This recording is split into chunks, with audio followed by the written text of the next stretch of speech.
구독, 알림 설정까지 부탁드립니다. 오늘도 우리 사는 이야기 찾아주셔서 감사합니다. 사연자분이 보내주신 이야기 시작해볼게요. 안녕하세요. 저는 얼마 전까지 새 신부의 꿈을 꾸고 있었던 30대 여자입니다. 30대 중반을 넘어가고 있는 나이였지만 저는 연애 경험이 없었고요. 취미생활과 직장일에 집중하며 나름대로 인생을 즐기고 있었죠. 그런 제가 작년 가을부터 마음을 붙인 새로운 취미는 등산이었습니다. 처음에는 그냥 레깅스에 운동화를 신고 혼자 산을 오르는 것부터 시작했죠. 그러다가 오픈 채팅방을 통해서 3040 등산 동호회에 가입하게 되었습니다.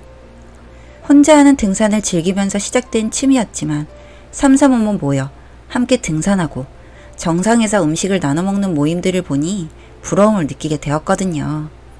그래서 수줍음이 많은 성격이었지만 동호회에도 가입하고 주말마다 있는 등산 번개에도 참여하게 되었던 것이죠.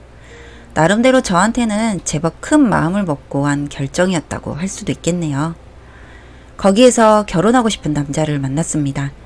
풍채가 당당하고 잘생긴 쾌남형의 남성이었죠. 여자 회원들에게도 인기도 많은 사람이었는데 통 자신에 대한 이야기를 하지는 않았어요. 그런데 이 사람이 항상 구석에서 등산에만 집중하고 술도 한 잔 제대로 못 받아먹던 저한테 마음이 있다는 얘기가 들리더라고요. 애써 사람들 이야기겠거니 하고 무시하려고 했는데 연애를 해본 적 없는 저라서 그런지 희한하게 모임에 나갈 때마다 그가 있는 쪽으로 눈이 가고 크게 웃는 호탕한 그 목소리에 호감이 가더라고요. 그러던 어느 밤 소박하게 등산 기록만 올리고 있던 SNS 메시지로 연락이 한 통 왔어요. 제 번호도 모르고 있던 그 남자의 연락이었죠. 남자친구와 저를 둘 다 아는 사람이 있을 수도 있으니 가명을 사용할게요. 유진 씨 계정이 맞습니까? 저는 동호회 진수라고 하는데. 맞는데요? 무슨 일이신지? 반가워서 연락을 해봤어요. 올라간 사진들을 보면 빤히 제 계정이 맞았는데 굳이 연락을 할 필요가 없잖아요. 게다가 술을 한잔 했는지 묘하게 메시지에서 감정이 느껴지더라고요. 제 착각인가 했는데 어느 순간 연락처를 주고받았고요. 그 다음은 일사천리로 일이 진행됐어요. 2주 정도 지난 후 저는 그 남자의 손을 잡고 등산로를 오르고 있었죠. 이 사람이 저한테 마음이 있었지만 술기운 없이 표현을 하지 못했던 이유가 있더라고요. 결혼하려고 했던 남자친구는 조기 품절을 재입고 그러니까 소위 말하는 한 번 다녀온 남자였습니다. 아내 됐던 사람의 사치와 시기 질투 때문에 결혼 후에도 거의 별걸 하다시피 했고 결국 이혼을 했다고 하는데 그 당시 무일푼으로 맨주먹만 가지고 시작을 한지라 대출을 위해 혼인신고를 덜컥 해버려 물을 수가 없었다고 하더라고요. 사실 저야 이 나이쯤 먹으면 주변에 종종 있는 일이라서요. 그냥 이해를 하기로 했죠. 그렇게 꿈같은 세월을 보냈어요. 남자친구는 저보다 7살이 많아 40대 초반이었는데 제 또래로 보일 정도로 관리를 잘한 남자였고요. 등산, 취미 외에도 다양한 운동을 취미로 하고 있어 몸도 탄탄하고 건강한 사람이었어요. 게다가 전문직에 종사하고 있어 저한테 물질적으로 지원을 아끼지 않았습니다. 저는 사실 작은 병원에 조무사로 일하고 있는데 같은 의료계통이라 그런지 제 일에도 많이 공감을 해주고 이해를 많이 해주더라고요. 처음으로 받아보는 타인으로부터의 감정적 지지가 정말 고맙고 행복했죠. 사실 또 다른 부분에서도 궁합이 아주 잘 맞았습니다. 저는 이 사람이 처음이었는데 고통 하나 없이 정말 꿈같은 시간을 보냈거든요. 그래서 여러모로 천생연분이 있다면 이 남자와 내가 아닐까 생각했죠. 이렇게 저도 모르게 이 사람과 함께하는 미래를 상상하게 된 것 같네요. 그렇게 연애를 한 6개월쯤 했을까요? 남친이 구체적으로 결혼 이야기를 꺼내기 시작했습니다. 사실 사귀기로 하고 초반부터 돌아가신 부모님 묘소에도 데리고 가고 결혼을 서두르는 것 같긴 했어요. 그런데 남친이 이미 한 번 결혼에 실패한 경험이 있는 사람이고 저는 남성과의 만남 자체가 처음인 사람이었으니까요. 조금 조심스러운 부분이 있었죠. 그런데 반년 정도가 지나니까 본격적으로 결혼을 보채기 시작하더라고요. 사실 저랑 만나고 반년 정도 사이에 이 사람의 살도 제법 많이 빠지고요. 예전처럼 등산도 매일 같이 하지 않고 그래서 돌봐주는 사람 없이 나한테만 집중해 그런가 하고 짠한 마음이 있었어요. 함께 살면서 좀 돌봐주고 싶었죠. 게다가 저도 이제 나이가 있고 결혼 생각이 있었기 때문에 그때부터 본격적으로 결혼 준비를 시작했어요. 그런데 일반적으로 결혼 준비를 하면 양가 부모님을 뵙고 식장을 잡잖아요. 이 사람은 종종 일이 안 풀릴 때 조언을 받는 절부터 가자고 하더라고요. 생시가 본인이랑 워낙 잘 만나서 말을 들을 것도 없지만 궁합도 보고 둘이 잘 맞는지 여러 가지를 물어보자고요. 내가 이런 걸 많이 믿는 사람은 아닌데 개원할 때 이 보살님이 짚어준 장소 근처에서 시작을 했더니 환자가 많이 들어서 지금처럼 잘 됐어요. 그렇구나. 그럼 재미삼아 가보는 것도 좋겠네요. 고마워요, 유진씨. 사실 내가 부모님이 일찍 돌아가셔서 젊은 시절 이분이 의지가 참 많이 됐었어요. 그래서 유진씨 얼굴도 좀 보여드리고 싶고 그러네요. 저는 성당을 다니는 사람이라 거부감이 좀 들긴 했지만 사랑하는 사람이니까요. 이 사람이 개원할 때도 도움을 많이 받았다고 해서 오케이를 했죠. 그렇게 절에 방문을 했는데 솔직히 절 분위기는 아니더라고요. 신당을 차린 느낌이었는데 남자친구가 말하던 것처럼 막 선하고 그런 인상의 분은 아니셨어요. 그런데 이 보살님을 남자친구가 엄마라고 부르는 거예요. 알고 보니 어린 시절 부모님이 돌아가신 후 큰아버지 댁에 들어가기 전에 여기서 3개월 정도를 살았다고 하더라고요. 그 시절 인연이 이어져 지금까지 도움을 많이 받고 있다고 했어요. 생각보다 깊은 관계에 좀 당황하긴 했지만 사실 저도 사회생활 짬이 있으니까요. 결혼 후에는 점차로 멀어지면 되겠거니 했어요. 이 보살님은 절 머리끝부터 발끝까지 쭉 눈으로 훑다가 이름이니 생신이 다 듣고 딱 한마디를 하시더라고요. 우리 진수가 좋은 처녀를 만났네. 저승길까지 함께 가겠다. 인연이로다. 그리고 남친이 완전 환하게 웃더라고요. 그렇죠? 내가 우리 유진이가 참 좋습니다. 사랑합니다. 하면서 안 하던 호들갑을 떠는데 이 남자가 이렇게 아이처럼 구는 건 처음이라 신기한 반, 어색한 반이었어요. 그렇게 절에서 돌아오고 나서 남친은 저를 더 애지중지 아끼기 시작했어요. 막 좋은 음식도 매일같이 사주고 저한테 차도 한 대 뽑아주더라고요. 초보 운전인 저한테 너무 과분한 차였어요. 그리고 다른 사람들한테 소개할 때 저를 여자친구가 아닌 와이프라고 이야기를 하기 시작했죠. 그런데 이상하게 차일피일 저희 부모님 뵙는 날을 미루더라고요. 그리고 얼른 식장도 투어를 하고 계약을 해야 할 것 같은데 그런 일도 미루고 집도 마찬가지였죠. 오빠, 이제 우리 신혼집 슬슬 알아봐야 하지 않아요? 요새 집값도 너무 오르고 있다는데. 유진이는 걱정하지 말아요. 내가 지금 살고 있는 집 있잖아요. 못하면 거기에 세간만 들여서 신혼집 하죠 뭐. 오빠가 세간도 다 채울 테니 우리 아가씨는 그냥 몸만 들어오면 돼요. 그런데 남친이 살고 있는 집은 고급이긴 하지만 오피스텔이거든요. 아무래도 결혼하면 아이들 생각도 해야 할 텐데 그냥 너무 대책이 없는 거 아닌가 싶어 불안함을 좀 느꼈어요. 그러던 와중 남친은 제가 잡은 물고기라고 생각했는지 너무 자기 관리를 안 해서 예전처럼 호탕하고 건장한 느낌보다는 몸이 마르고 피곤한 인상이 되어갔어요. 결혼의 일에 너무 정신이 없어서 그렇다곤 했는데 건강이 걱정이 되더라고요. 그래서 보약을 한 첩 지어주고 먹으라고 했죠.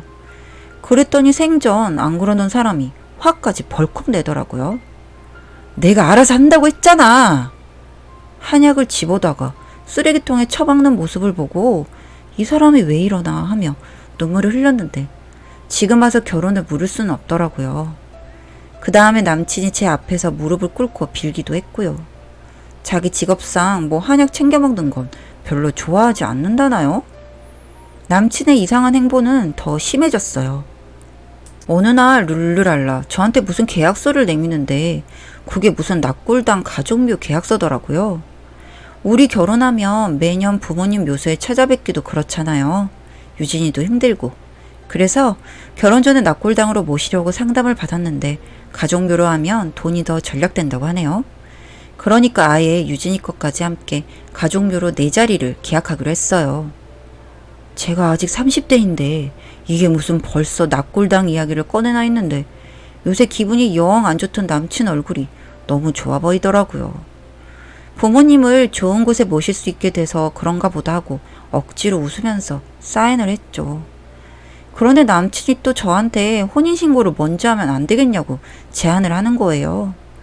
요새 시기가 시기인지라 식을 올리면 여러 사람의 축복을 받기가 힘들 거라고 하면서 식을 미루고 혼인신고부터 하고 같이 살자고 하더라고요. 그런데 저는 초혼이고 결혼식에 대한 로망도 좀 있는 사람이거든요. 안 하면 안 했지 굳이 먼저 혼인신고까지 할 필요는 없다고 생각했어요. 그럼 그냥 우리 결혼을 좀 미루고 지금처럼 연애하면서 천천히 준비하면 되잖아요, 오빠. 어차피 할 결혼인데 왜 그걸 미뤄요? 나는 얼른 유진이 남편이 되고 싶어요. 나는 그래도 초혼인데 그렇게까지. 지금 나는 재혼이라서 결혼을 쉽게 생각한다는 겁니까? 아니, 이야기가 왜 그렇게 뻗는 건지는 모르겠지만 그날 저희는 연애를 시작하고 제일 크게 싸웠던 것 같아요. 결국 남친이 저한테 져서 결혼을 미루기로 했죠. 그런데 참 사람이 초조해 보이더라고요. 그동안 그렇게 신경을 안 쓰던 사람이 다음날로 결혼식장 리스트를 쭉 뽑아왔어요. 당장이라도 결혼을 안 하면 큰일이 날 사람인 양 굴었죠. 그렇게 한 2, 3주 지났을까요? 얼마 전 이야기예요. 이 사람이 갑자기 여행을 가자고 하더라고요. 가까운 바다 펜션으로 여행을 가자고 했죠. 바람을 쐬자고 하는데 이 사람이 요새 안색이 많이 안 좋아진 느낌이라 스트레스를 풀 겸 그러자고 했어요. 그날 분위기는 좋은 편이었어요. 오랜만에 남친이 많이 웃고 맛있는 회도 먹고 저도 못 먹는 술을 한잔 했죠. 그리고 펜션에 들어와서 둘이 오붓한 시간도 보내고요. 그렇게 둘이 같이 누워있다가 술을 한 잔 더 했어요. 그렇게 좀 얼큰하게 취했는데 어느 순간 정신을 잃었던 것 같아요. 그렇게 눈을 딱 떴는데 연기가 자욱하고 머리가 깨질 듯이 아팠어요. 그리고 남친이 절 붙들고 통곡을 하고 있는 거예요. 미안해, 미안해, 미안해 유진아. 저는 머리가 너무 아프고 눈이 빠질 것 같아서 정신이 하나도 없었죠. 누군가 저를 부축하는 것도 같았는데 어지럼증이 너무 심해서 자리에 주저앉았어요. 그 정신없는 와중에 남친이 꺽꺽 울면서 절 붙들었던 기억이 나요. 그리고 다음에 눈을 뜨니 병원이었고 정신없이 태어난 후에는 경찰서에서 절 불렀어요. 그리고 저는 완전 소름 끼치는 이야기를 들었죠. 제 남자친구는 죽을 날을 받아놓은 시한부 환자였어요. 제가 처음 동호회를 나갔을 때는 자신의 몸 상황에 대해 몰랐는데 검진을 받다가 알았고 증세가 곧 악화될 것을 알았다고 해요. 그런데 이 남자가 3개월간 그 무당집에서 살았던 게 아니라 큰아버지 댁에 있던 시간이 없더라고요. 그냥 그 무당을 어머니 삼아서 그렇게 살았던 거예요. 거기서 공부를 해서 직장을 잡았고 전 와이프는 그 무당 여자가 궁합이 안 맞다고 그렇게 반대를 해서 혼인신고를 하고 그냥 찢어진 거고요. 그런데 죽을 날을 받아놓고 나니까 이 무당이 그러더래요.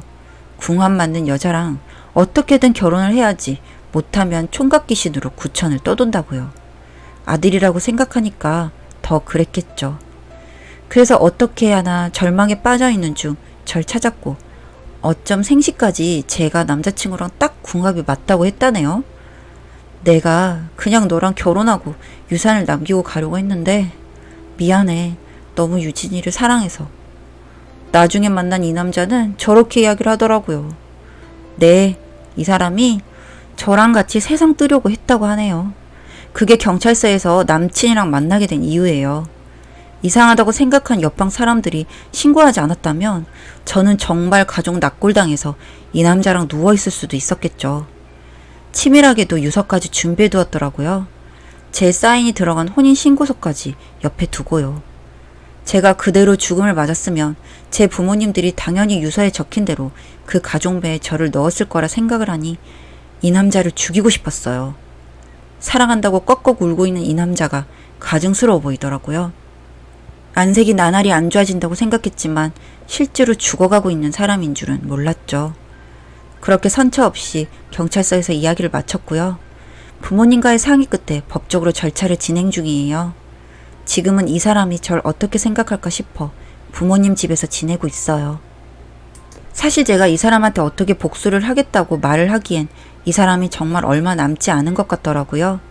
그래서 모든 절차를 변호사한테 위임하고 접근금지 명령만을 받아놓은 상태예요. 만약 맹목적으로 불도저처럼 밀고 나가는 사람들은 일단 의심하고 보세요. 죽을 만큼 사랑하는 사람이라는 이야기가 있지만 저도 지극히 평범한 제가 정말 그 상대가 될지는 몰랐으니까요. 사연은 여기까지였고요. 우리 사는 이야기 시청해주셔서 감사합니다.